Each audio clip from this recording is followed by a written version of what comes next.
Ignore it, Arlene Lawson murmured, her crimson dress sliding off one shoulder as she leaned into Jerome Foster's chest.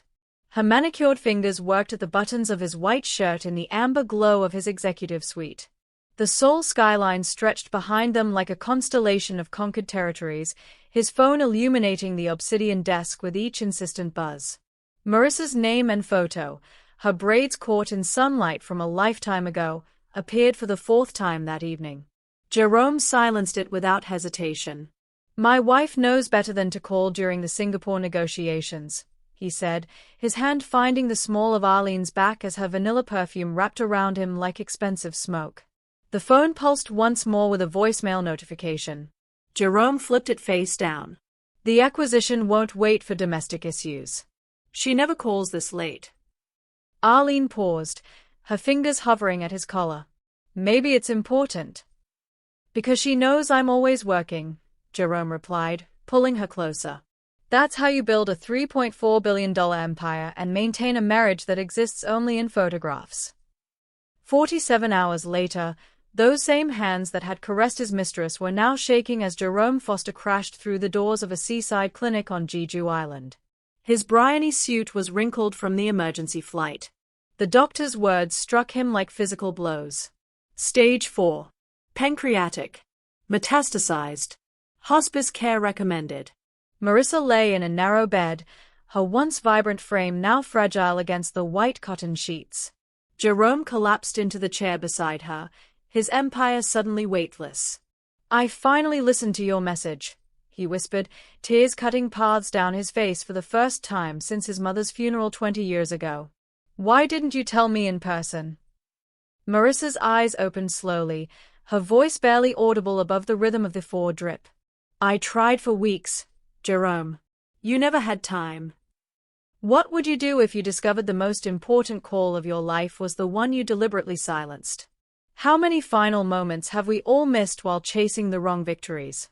The glass and steel monument of Foster Tower stood 82 stories high in Seoul's Gangnam district, a testament to Jerome Foster's ruthless intelligence and uncompromising drive. But that tower was built on the ruins of a marriage and vows long abandoned. Marissa Foster stood barefoot against the floor-to-ceiling windows of their penthouse, her green silk blouse offering no protection against the cold that seemed to emanate from the marble itself. It was approaching midnight, and Jerome still hadn't returned home. 12 years. 12 years of marriage that had ignited with passion and slowly calcified into two strangers sharing an address and a last name. Marissa pressed her hand to her abdomen, feeling the pain that had been intensifying for months, pain she dismissed until yesterday's appointment made denial impossible. "Mrs. Foster, I need to be direct with you," Dr. Shin had said, her expression grave as she reviewed the scans on her tablet. "The cancer is aggressive and has already spread beyond the primary site. Without immediate intervention, your prognosis is..." She'd paused, her clinical mask slipping momentarily. "You have weeks, perhaps 8 at most. Not months." Marissa had nodded, a bitter smile threatening to escape. Weeks, not months. In her marriage to Jerome, time was the only resource that held value, and he had made it devastatingly clear that his time was too precious to spend on her. "Is there someone who can support you through this?" Dr. Shin had asked. "Your husband? Family nearby?" "My husband is very occupied," Marissa had replied, the rehearsed smile she'd perfected over 12 years sliding effortlessly into place. "But I'll inform him." That had been yesterday. Marissa had attempted to tell Jerome 3 times since the diagnosis. Each time, he'd been on a conference call, in a strategic meeting, or reviewing projections with Arlene Lawson, his executive vice president who seemed to consume more of his hours and attention than his own wife. The first attempt had been at breakfast. Jerome had been scrolling through market reports, his espresso cooling untouched beside him. "Jerome, I need to discuss something urgent," she'd said, settling into the chair across from him. He'd glanced up briefly. "Can it wait? Singapore opens in 30 minutes and I need to monitor the tech acquisition movements." The second attempt had been a text message. "We need to talk. It's critical." His response arrived 8 hours later, "In meetings all day. Tomorrow." The third attempt had been a dinner reservation at the rooftop restaurant where he proposed 12 years ago. Jerome had cancelled 3 hours before. Arlene had called the restaurant herself to cancel the reservation Marissa had made weeks in advance. Singapore conference call ran long, she'd explained, her voice carrying a note of satisfaction. Marissa had stopped feeling jealousy years ago. Jealousy required hope, and hope had died gradually over the years, suffocated by systematic indifference. The private elevator chimed, pulling her from her thoughts. Jerome Foster stepped into their home at 12:52 a.m., his custom Armani suit still impeccably pressed despite the late hour. At 41, he embodied everything the business press labeled him: visionary, merciless, magnetic. Dark hair perfectly styled, sharp jawline, eyes like polished obsidian. He had transformed his father's modest trading company into a global technology empire worth $18 billion, and it showed in every calculated movement he made. Arlene followed him inside, her stilettos clicking against the marble. She carried a leather portfolio and was discussing tomorrow's acquisition meeting, her voice low and intimate in a way that made Marissa feel like an intruder in her own residence. Singapore markets open at 9 a.m. their time, which gives us under 6 hours to finalize the acquisition terms, Arlene was saying, swiping through documents on her tablet. The board expects minimum 18% projected returns in the first quarter. Make it 22, Jerome replied, loosening his tie but not removing it. I want them to understand we're not approaching the table with conservative projections. Neither acknowledged Marissa standing by the window, her arms wrapped around herself, her presence a footnote in the penthouse they all inhabited. Jerome, Marissa said softly. Can we talk, please? He glanced at her as if registering her presence for the first time. The Singapore presentation needs completion tonight. It's already afternoon there. It's urgent, Marissa tried again, her voice barely rising above a whisper. Everything is urgent, Marissa. That's the nature of international business. He moved past her toward his study, Arlene trailing behind with her ever-present tablet and perfectly calibrated smile that never quite reached her eyes. It's about my health, Marissa said, the words escaping before she could contain them. Jerome stopped mid-stride, turning slowly. Your health? What about it? Marissa felt heat flood her cheeks. Not like this. She hadn't wanted to tell him like this, with his vice president standing there, with him halfway to another meeting, another deal, another place where Marissa couldn't follow. I have cancer, she said, her hand moving instinctively to her abdomen where the pain lived.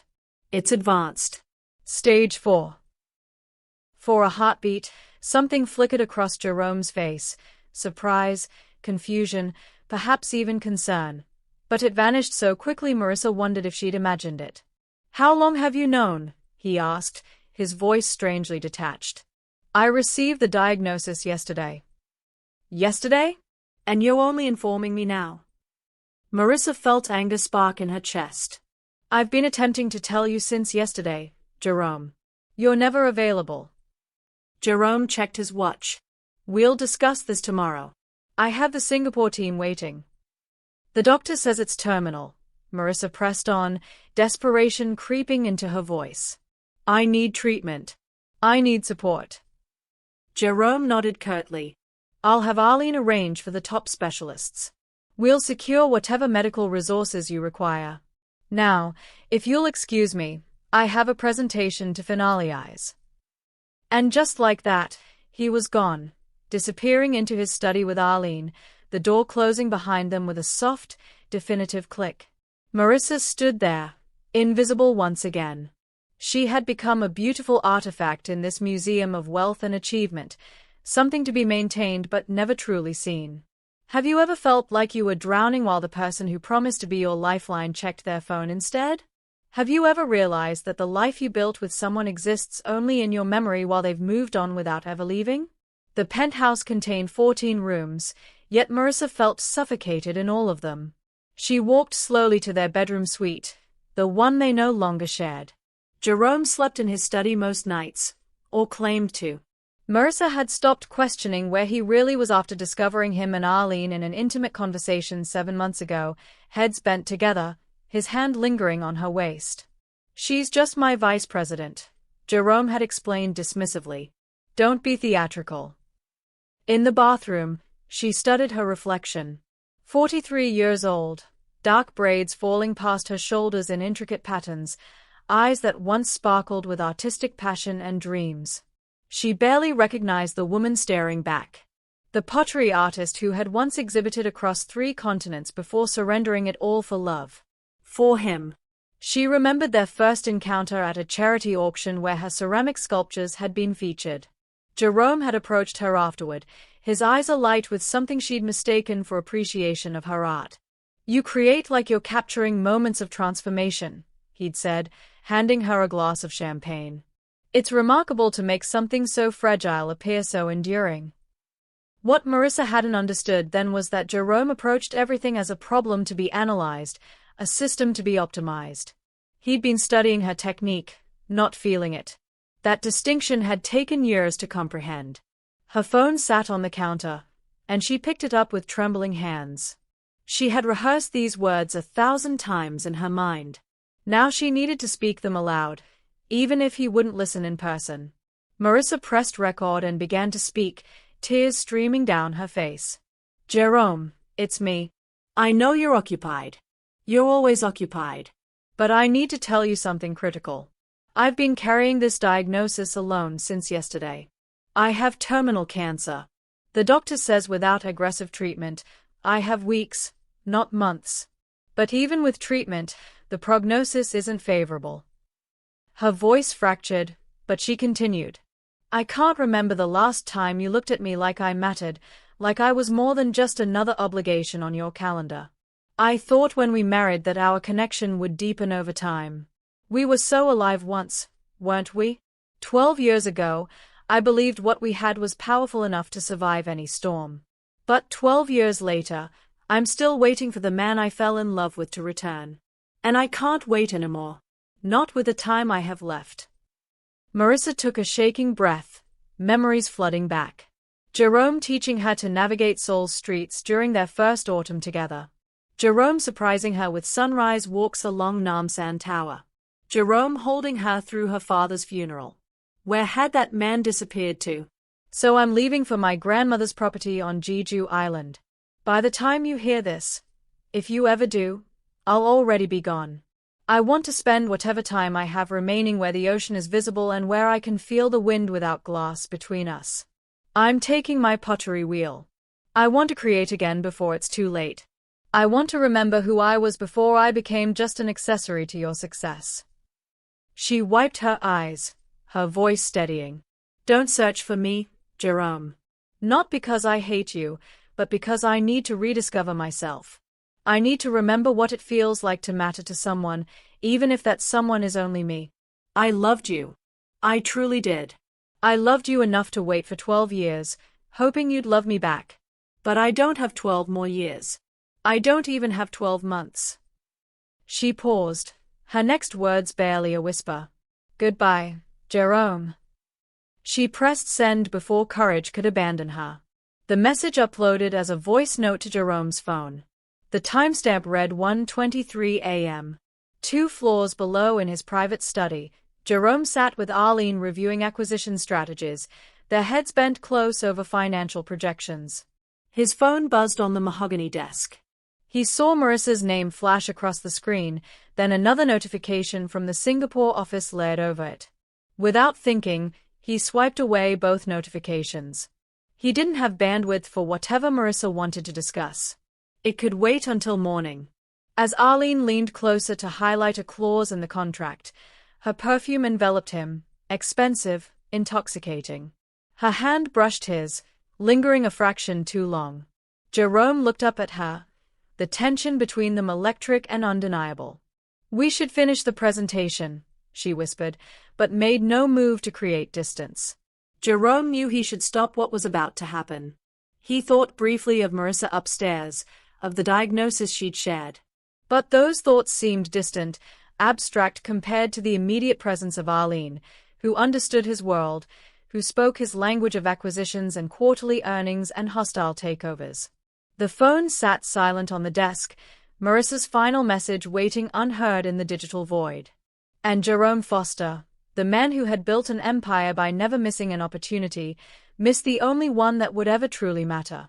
24 hours before the voice message, Marissa had sat in a different chair in a different room, waiting for words that would change everything.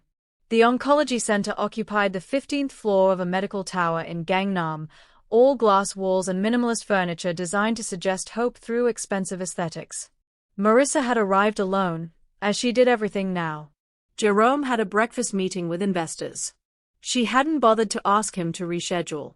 The waiting room held 6 other people, all absorbed in their phones or staring at walls, united only by the shared dread of what came next.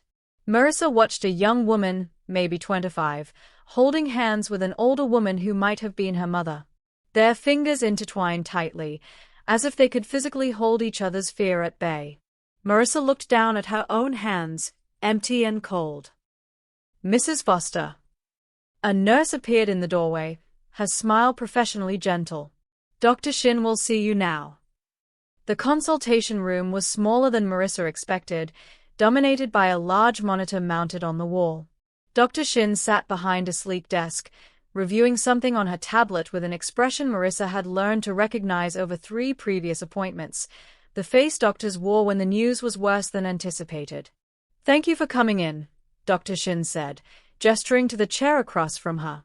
She was perhaps 40, with kind eyes that couldn't quite hide the weight of delivering daily devastation. I received your complete pathology results this morning. Marissa sat, her green Hermes bag sliding from her shoulder to her lap. Through the window behind Dr. Shin, she could see another glass tower, then another, soul stretching out in an endless procession of steel and ambition. Somewhere in one of those buildings, Jerome was probably closing a deal, his phone silenced, his focus absolute. Just tell me directly, Marissa said quietly. I'd rather know. Dr. Shin nodded, a flash of respect crossing her features. She turned her tablet so they could both see the scans, abstract clouds of white and gray that looked like weather systems but were actually Marissa's betraying body. The biopsy confirms pancreatic adenocarcinoma, stage 4. The primary tumor is here. She pointed to a mass Marissa couldn't distinguish from the surrounding tissue, but it's metastasized extensively. We found secondary tumors in your liver, both lobes, and in multiple lymph nodes. The words arrived with clinical precision, each one a small detonation. Stage 4.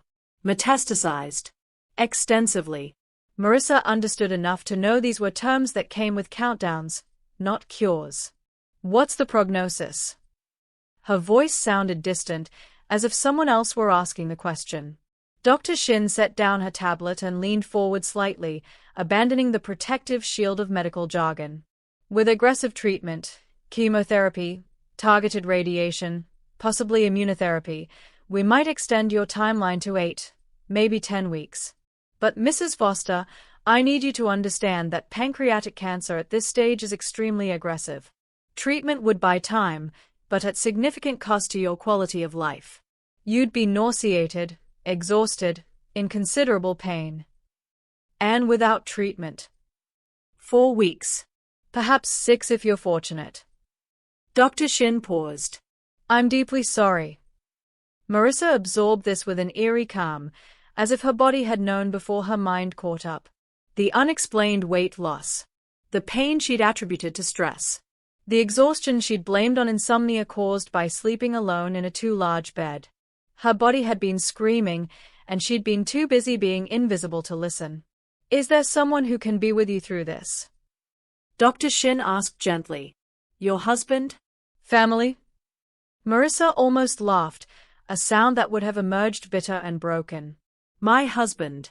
Jerome, who hadn't touched her in 8 months. Jerome, who scheduled her into his calendar like quarterly reviews. Jerome, who looked through her at dinner parties as if she were a hologram projected for social propriety. He's very occupied with work, Marissa said, and the practiced smile appeared automatically, muscle memory from 12 years of making excuses for his absence. But I'll inform him. Dr. Shin's expression suggested she'd witnessed this particular performance before, the well-dressed wife with the absent husband, dying politely so as not to inconvenience anyone's schedule. She slid a folder across the desk. Treatment protocols, support group information, palliative care options. We should schedule your first consultation within 48 hours if you choose to proceed. I need time to process this, Marissa said, standing on legs that felt disconnected from her body. To discuss it with my husband. Of course. But Mrs. Foster, Dr. Shin stood as well, her voice carrying a note of urgency. We don't have the luxury of time. Every day matters now. Marissa nodded, clutching the folder like a life raft, though they both knew it was really a death sentence wrapped in compassionate formatting. She walked out through the waiting room where other people still waited for their own variations of bad news, through the glass doors into the elevator, down 15 floors to the lobby where sunlight streamed through floor-to-ceiling windows as if the world hadn't just ended. On the street, Seoul continued its relentless rhythm. Taxis honked. Business people rushed past on phones, conducting deals, planning futures they assumed they had. Marissa stood on the sidewalk outside the medical tower, the folder pressed against her chest, and realized with devastating clarity that she had nowhere to go where anyone would notice she was dying. Not the penthouse, where she'd become decorative furniture. Not Jerome's office, where she'd be an interruption to something more important. Not anywhere. She pulled out her phone and typed a text to her husband. We need to talk. It's urgent. She pressed send and waited, watching the screen. 1 minute. 2 minutes. 5. The status changed to read 10:47 a.m. No reply came. Marissa slipped her phone back into her purse and began walking, directionless, through a city where she'd lived for 12 years but had somehow never found home. Above her, glass towers reached toward an indifferent sky, monuments to ambition built by people too busy conquering to notice what they were losing. She was 43 years old, and she had 8 weeks to remember who she'd been before she became invisible. The breakfast table stretched between them like a demilitarized zone, all white marble and untouched precision. Jerome sat at one end, his laptop open beside a cooling cup of espresso, his phone pressed to his ear as he paced to the window overlooking Gangnam's morning chaos. He wore a charcoal suit that probably cost more than most people's monthly rent, his hair still damp from the shower, his jaw tight with a particular tension that meant money was moving somewhere and he needed to control its direction. Tell the Singapore team we're not accepting their counteroffer, he said into the phone, his tone clipped and absolute. The valuation is firm at $3.4 billion or we walk. They have until market close today. Marissa sat at the other end of the table, the medical folder from Dr. Shin hidden in her lap beneath the white linen napkin. She'd been sitting there for 20 minutes, waiting for a gap in his conversation, a breath between deals, a single moment when she might matter more than a stock ticker. She'd rehearsed the words all night, lying awake in their bedroom while Jerome worked in his study 3 rooms away. I have cancer. I'm dying. I need you. Simple words. Impossible to say. Jerome ended the call and immediately began typing on his laptop, his fingers moving with surgical precision across the keyboard. Marissa watched him, this stranger she'd married, and tried to remember when he'd stopped seeing her. Had it been gradual, like shoreline erosion, or had there been a specific moment when she'd ceased to exist in his peripheral vision? Jerome, she said softly, testing the word in her mouth like a stone. I need to talk to you about something important. He glanced up briefly, his eyes skating across her face without landing.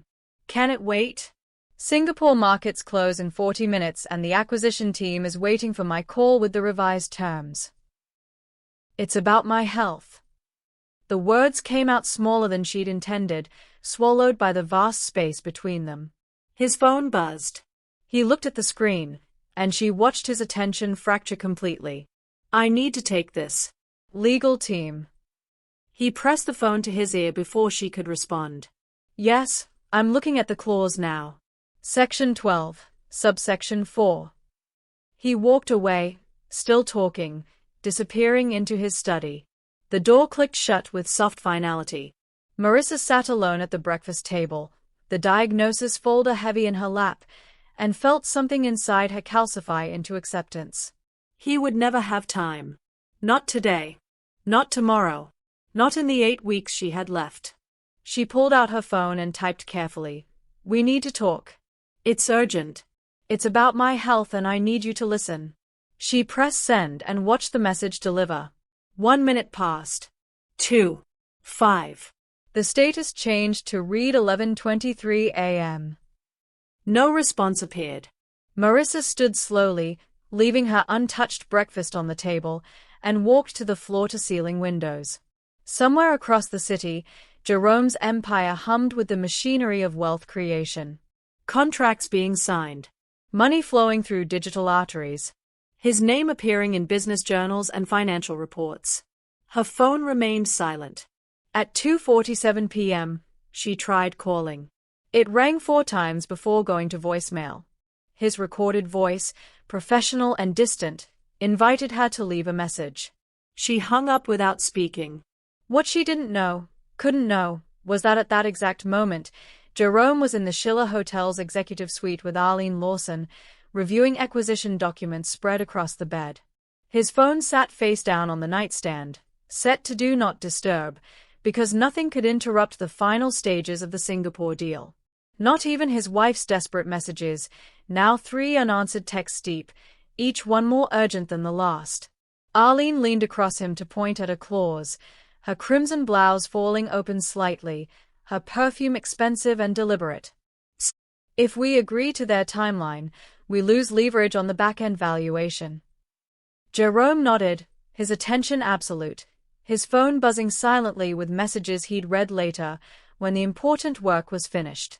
Marissa stood at the penthouse window, watching the sun descend behind Seoul's skyline, and understood with perfect clarity that she was already gone. She'd been disappearing for years, fading like an old photograph left in sunlight, and Jerome had never once looked closely enough to notice. That night, she began packing. The penthouse was silent at 1:15 in the morning, the kind of silence that felt like held breath. Jerome hadn't come home. No call, no text. Marissa had stopped expecting either hours ago. She stood in what used to be their shared bedroom, now just hers, and pulled her grandmother's pottery tools from the back of her closet where they'd been gathering dust for 12 years. The wooden box was heavier than she remembered, filled with wire tools and ribbon cutters and the small curved blade her grandmother had used to sign each piece with her initials. Marissa ran her finger along the blade's edge, still sharp after all these years of neglect. Her grandmother had taught her to throw pots in a village on Jeju Island, in a small workshop that smelled of wet earth and wood smoke. "Clay remembers everything," her grandmother used to say, her hands guiding Marissa's younger ones on the wheel. "Every touch, every pressure. You can't lie to Clay." Marissa hadn't touched Clay since marrying Jerome. He'd called it a hubby, something charming for a wife to mention at dinner parties but not serious enough to pursue professionally. She'd let it go, let herself go, piece by piece until there was nothing left but this hollow ornament wearing expensive clothes. She placed the pottery box in her suitcase alongside simple clothes, linen shirts, cotton pants, things that could get dirty. Nothing from her closet full of designer armor. Her wedding ring caught the lamplight, a 2-carat diamond that Jerome had chosen without her input. It had never quite fit right, always sliding around her finger, loose enough that she'd feared losing it.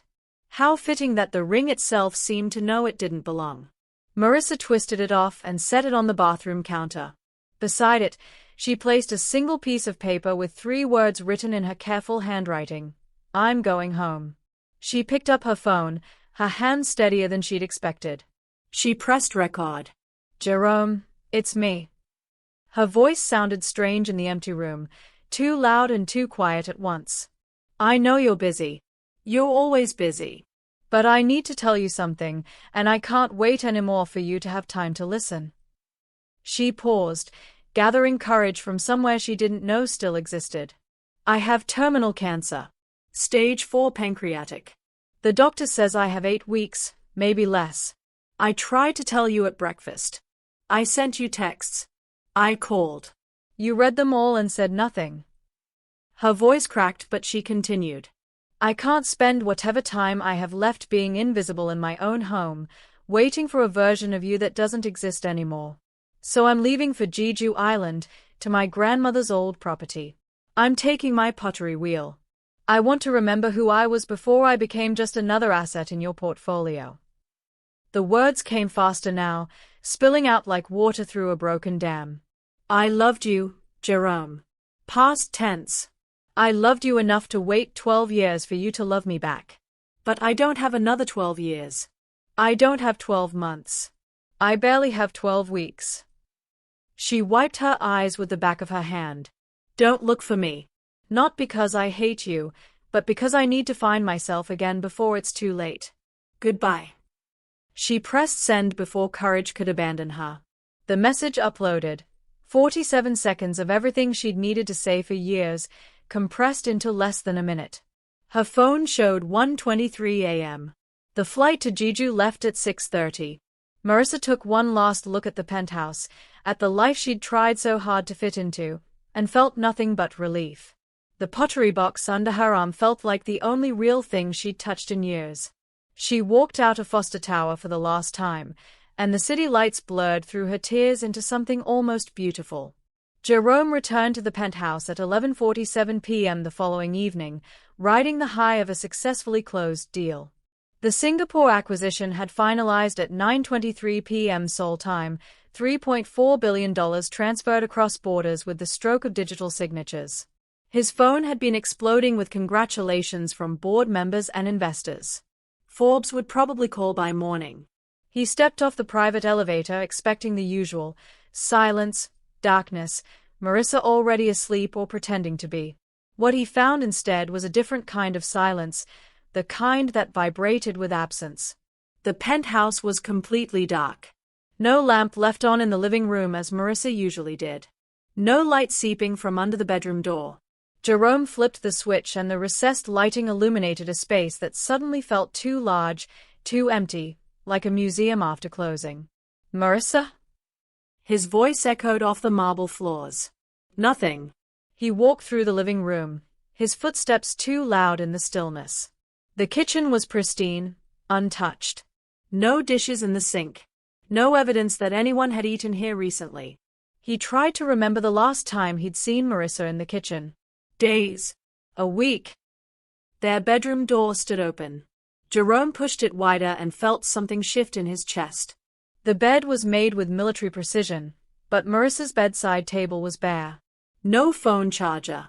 No reading glasses. No half-empty water glass she always left there. He crossed to her closet and pulled open the door. Half empty. The designer dresses he'd bought her still hung in neat rows, but her everyday clothes, the linen shirts she wore on weekends, the cotton pants, her favorite green blouse, were gone. Gaps in the hangers like missing teeth. Jerome stood there, staring at the absence, and tried to remember when he'd last actually looked at what Marissa wore. Couldn't. He moved through the penthouse with increasing urgency, cataloging losses he hadn't noticed in real time. Her pottery wheel, the one he'd insisted she keep in the spare room so it wouldn't clutter the main spaces, was covered with a white sheet. He pulled it back and found the wheel spotless, unused, the clay bin beside it empty. How long had it been like this? Years? In the bathroom, he found her wedding ring on the counter, catching light from the vanity bulbs. Beside it, a note in her elegant handwriting, "I'm going home." Jerome picked up the ring, feeling its weight, and realized he'd never noticed how loose it was on her finger. Had never paid attention to whether she wore it or not.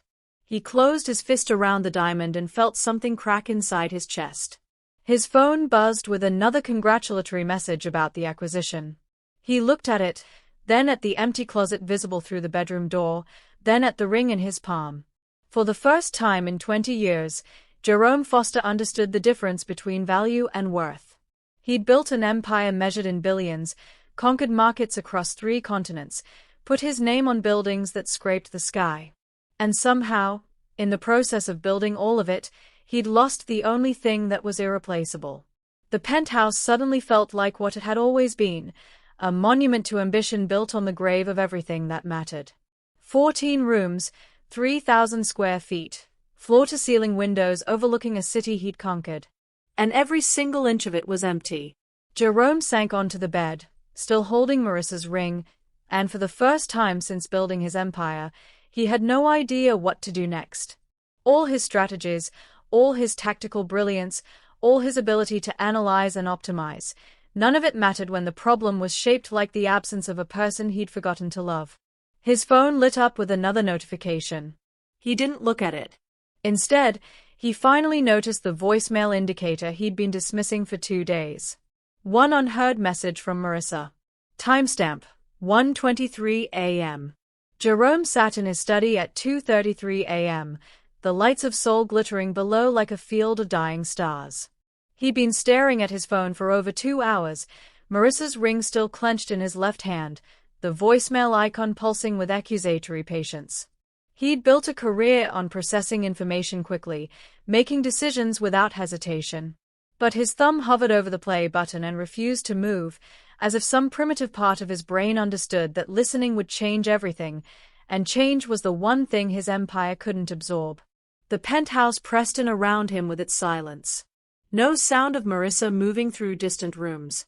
No soft padding of her feet on marble. No presence at all except his own breathing and the thrum of his pulse in his ears. He pressed play. Jerome, it's me. Marissa's voice filled the study, and Jerome realized he couldn't remember the last time he'd actually listened to her speak. Really listened, not just waited for her to finish so he could return to work. I know you're busy. You're always busy. But I need to tell you something, and I can't wait anymore for you to have time to listen. Jerome's hand tightened around the ring. There was something in her voice he'd never heard before, not anger, not sadness, but something worse. Resignation. I have terminal cancer. Stage 4 pancreatic. The doctor says I have 8 weeks, maybe less. The words hit him like a physical blow. Jerome stopped breathing. Terminal. 8 weeks. The concepts refused to arrange themselves into meaning, like puzzle pieces from different boxes forced together. I tried to tell you at breakfast. I sent you texts. I called. You read them all and said nothing. He had. He remembered now. That morning, she'd tried to talk to him. He'd been on the phone with Singapore. The texts, he'd marked them read, told himself he'd respond later. Later never came. I can't spend whatever time I have left being invisible in my own home, waiting for a version of you that doesn't exist anymore. Invisible. The word lodged in his chest like shrapnel. How long had she been invisible? How many mornings had he walked past her without seeing? How many evenings had he stayed late at the office, at hotels with Arlene, while Marissa sat in this empty penthouse dying by degrees he'd been too blind to notice? So I'm leaving for Jeju Island, to my grandmother's old property. I'm taking my pottery wheel. I want to remember who I was before I became just another asset in your portfolio. Another asset. Christ. Is that what he'd done? Reduced his wife to a line item, something to maintain like the penthouse or his reputation. I loved you, Jerome. The past tense landed like an execution. Loved. Not love. Loved. Past tense. I loved you enough to wait 12 years for you to love me back. But I don't have another 12 years. I don't have 12 months. I barely have 12 weeks. Jerome's vision blurred. Tears. He couldn't remember the last time he'd cried. His father's funeral? 20 years ago? But now they came, hot and fast, as Marissa's voice continued its quiet devastation. Don't look for me. Not because I hate you, but because I need to find myself again before it's too late. Goodbye. The message ended. 4 to 7 seconds that dismantled everything he'd spent 20 years building. Jerome sat in the silence that followed, Marissa's wedding ring cutting into his palm, and felt something fundamental break inside him. Not his heart, that had been dead for years, calcified by ambition and neglect. What broke was deeper. His certainty. His carefully constructed belief that he'd been building toward something meaningful. He'd conquered markets, accumulated billions, put his name on buildings that would outlast him. And in doing so, he'd murdered the only thing that had ever truly been his. Marissa was dying. 8 weeks. Maybe less. And she'd been dying alone while he fucked his vice president in hotel rooms and ignored calls that might have saved them both. Jerome looked at his phone, at the empire it represented, and for the first time in his adult life, he didn't know what any of it was for. Dawn broke over Seoul with the indifference of all sunrises, light spilling across a city that continued its relentless churn regardless of who was drowning in it.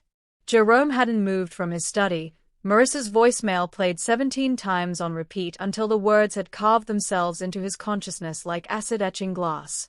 At 6:47 a.m., he made the first call. "Get me Arlene Lawson's employment file," he told his assistant, his voice flat and mechanical. "Prepare a termination package. Generous severance. I want her out of the building by noon." A pause on the other end. "Sir, Ms. Lawson is your executive vice president. The Singapore acquisition just closed. She's scheduled to present to the board this afternoon." "I don't care if she's scheduled to present to God himself. I want her gone. Use whatever legal mechanism necessary. Effective immediately." He ended the call before questions could multiply. The second call went to the Singapore team at 7:15 a.m. "We're canceling the acquisition," Jerome said, his words landing like bombs in the conference room he couldn't see but could perfectly imagine. Shocked faces. Dropped pens. Someone probably choking on coffee. "Mr. Foster, the deal closed yesterday. We transferred $3.4 billion. The contracts are signed, the press release is drafted." "Then unwind it. Find the exit clauses. Pay whatever penalties are necessary." "I don't care if it costs us $500 million in fees. Cancel it." "Sir, this will destroy our credibility. The board will." "The board answers to me. Cancel the acquisition. Today." Jerome hung up. His phone immediately exploded with incoming calls. Board members. Investors. The CFO. He silenced them all and dialed a different number, one he'd used twice before for matters requiring absolute discretion. "Mr. Park," Jerome said when the private investigator answered. "I need you to find someone. My wife. Marissa Foster.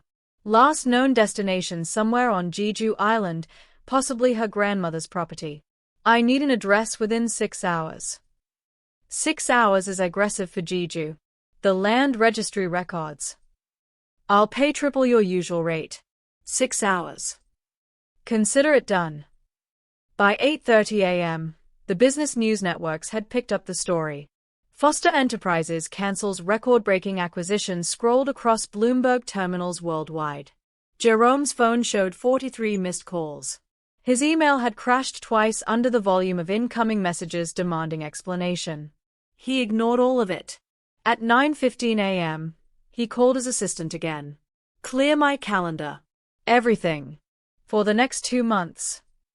Sir, you have the quarterly board meeting on Thursday, the Tokyo Investor Summit next week, the..." "Cancel it. All of it." "Tell them I'm taking a leave of absence for personal reasons." "A leave of absence? Mr. Foster, you haven't taken a day off in 7 years. Then I'm overdue." He paused. "And book me on the next flight to Jeju Island. Private charter if commercial isn't fast enough." At 2:33 p.m., his phone buzzed with a message from Mr. Park. A single address in Siagwipo, southern Jeju, attached to property records showing ownership transferred to Marissa Foster Jong 3 years ago from her grandmother's estate. A coastal property. One dwelling. Remote. Jerome stared at the address, then at the chaos his morning had created. Forbes was calling it his mental breakdown. The Wall Street Journal speculated about hostile takeovers and vulnerability. His board was probably convening an emergency session to discuss his fitness to lead. He didn't care. Let them have the empire. Let them dissect Foster Enterprises like vultures on a copse. None of it had ever been real anyway. Just numbers on screens, buildings with his name, money that meant nothing when measured against 8 weeks. 8 weeks. Maybe less.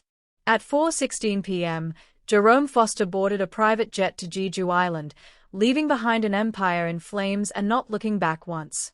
The cottage sat on a cliff edge where black volcanic rock met the East China Sea, a small structure of weathered wood and stone that looked like it had grown from the earth itself. Jerome's rental car skidded to a stop on the gravel path at 7:23 p.m., 3 hours after landing, his suit jacket discarded somewhere between the airport and here, his shirt untucked and wrinkled in ways that would have been unthinkable 48 hours ago. Smoke rose from the chimney. Light glowed warm in the windows. She was here. Jerome approached the door and knocked, his hand trembling in a way it never had during billion-dollar negotiations. No answer.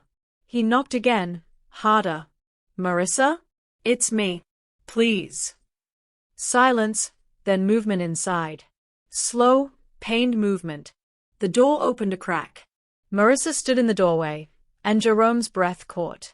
She'd lost weight, enough that her cheekbones stood out sharp beneath her skin. Her braids were pulled back loosely, her green shirt, the one from the hospital photo he now remembered, hung on her frame. But her eyes were what destroyed him. Clear and steady and completely unsurprised to see him. You listened, she said quietly. I listened. I'm so sorry. His voice broke. Marissa, I'm so sorry. She swayed slightly, catching herself on the doorframe. Jerome moved instinctively to steady her, but she held up a hand. I didn't come here for your apologies, Jerome. I came here to die in peace. The words were a knife between his ribs. Please. Let me help. Let me. Help. Something flickered across her face. Might have been bitter amusement. Now you want to help. Yes. Whatever you need. Anything. She looked at him for a long moment, then stepped back, allowing him entry. The cottage was small but beautiful, all exposed beams and stone walls, windows facing the sea where waves crashed against black rocks in endless rhythm. Her pottery wheel sat near the window, clay-stained and obviously used. Several bowls in various stages of completion lined the windowsill. The pain is getting worse, Marissa said, lowering herself carefully onto a worn sofa. I have medication, but it only helps for a few hours now. Jerome knelt beside her, this woman he'd forgotten to love, and felt the full weight of his failures pressing down like atmospheric pressure. I'm bringing in doctors. The best palliative care team in Korea. Equipment, nurses, whatever you need to be comfortable. I don't want to go back to Seoul. You won't. I'll bring everything here. Turn this cottage into whatever you need while keeping the view you came for.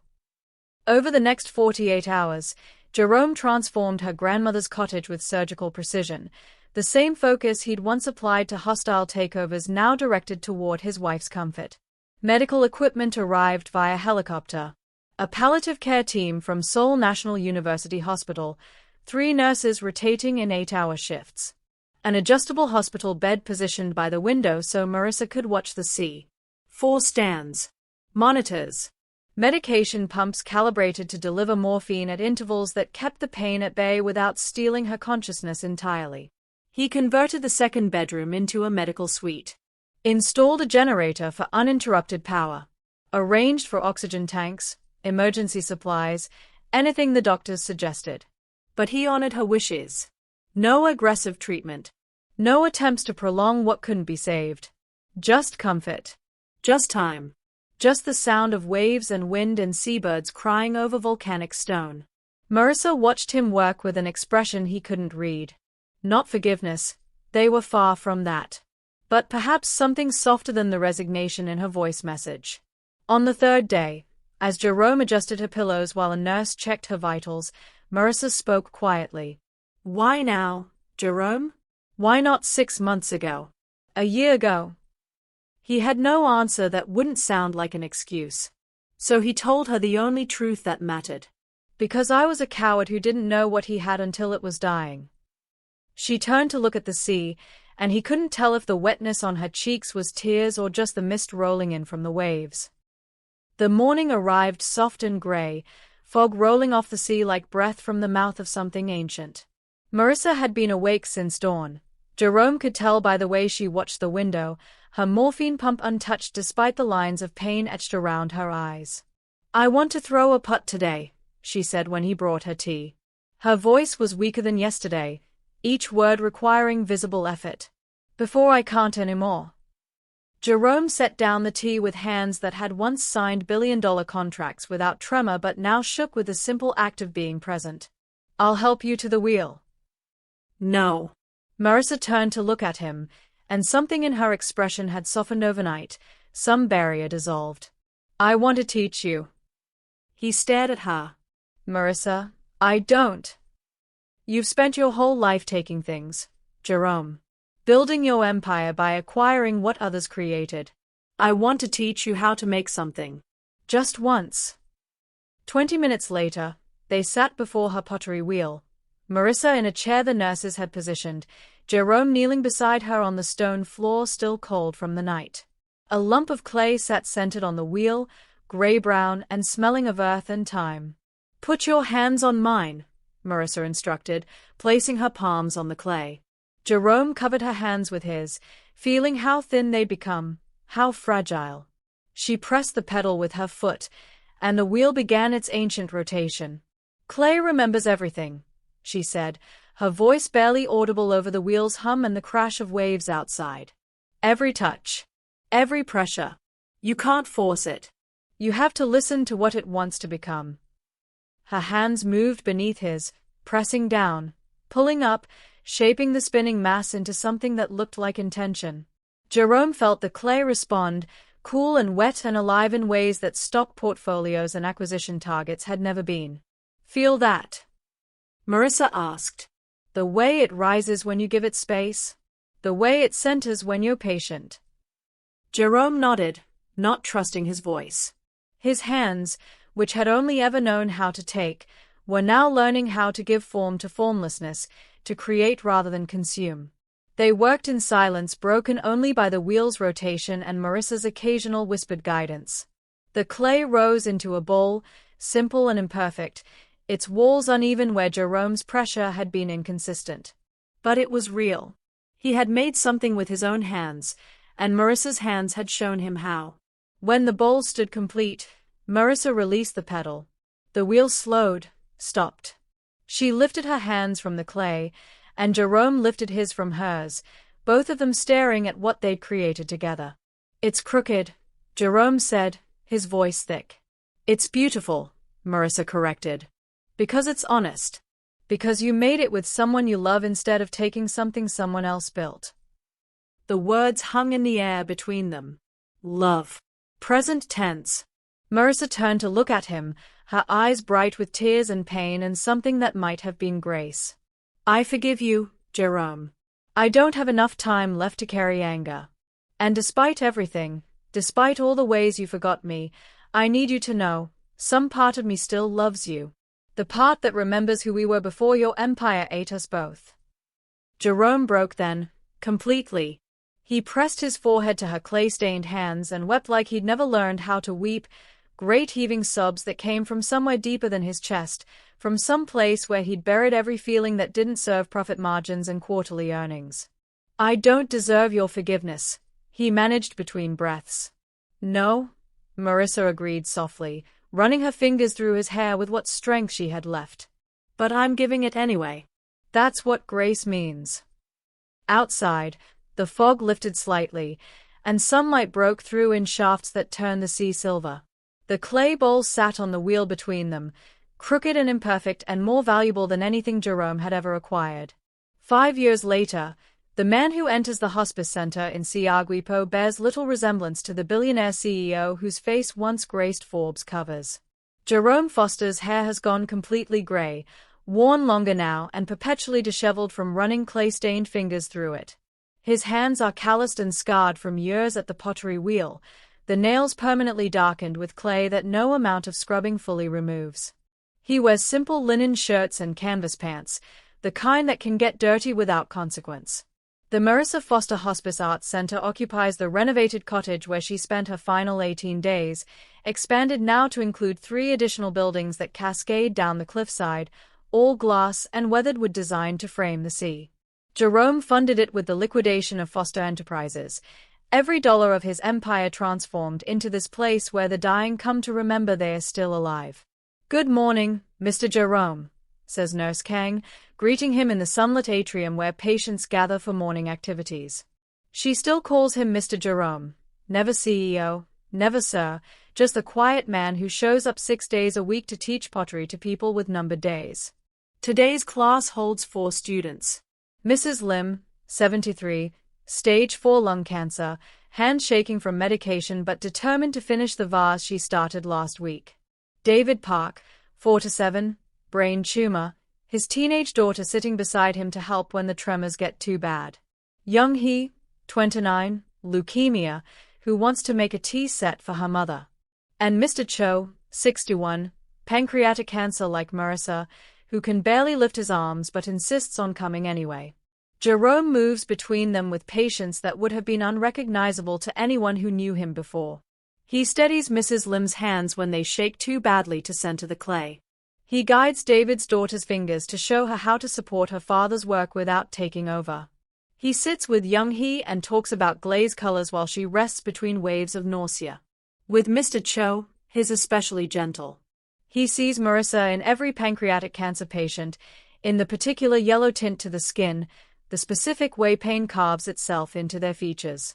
He positions Mr. Cho's hands on the clay and covers them with his own, the same way Marissa once did for him. I can't feel it, Mr. Cho says, frustrated tears in his eyes. My hands are too numb. Then feel it through mine, Jerome says quietly. I'll be your hands today. They work together, Jerome's hands guiding Mr. Cho's nerveless fingers, shaping a small bowl that will probably be the last thing Mr. Cho ever creates. When it's done, imperfect and beautiful, Mr. Cho stares at it with something like wonder. I made that, he whispers. You did, Jerome confirms. And nobody can ever take it from you. After class, Jerome stays to clean the wheels and prepare clay for tomorrow. Through the window, he can see the sea, the same view Marissa watched during her final days. On the wall hangs the crooked bowl they made together, preserved behind glass, not as art but as testament. A photograph sits beside it. Marissa in her green blouse, braids falling past her shoulders, laughing at something outside the frame. Jerome took it 3 days before she died, one of the few moments when pain hadn't owned her completely. He looks at it every day and remembers what she taught him. That empires crumble but moments endure. That wealth is measured in presence, not possessions. That the only thing worth building is connection, fragile and imperfect and irreplaceable. He learned it too late to save his marriage. But perhaps not too late to honor it. Jerome Foster once conquered Seoul's skyline and accumulated billions. Now he teaches dying strangers how to make crooked bowls, and for the first time in his life, he understands what it means to be rich.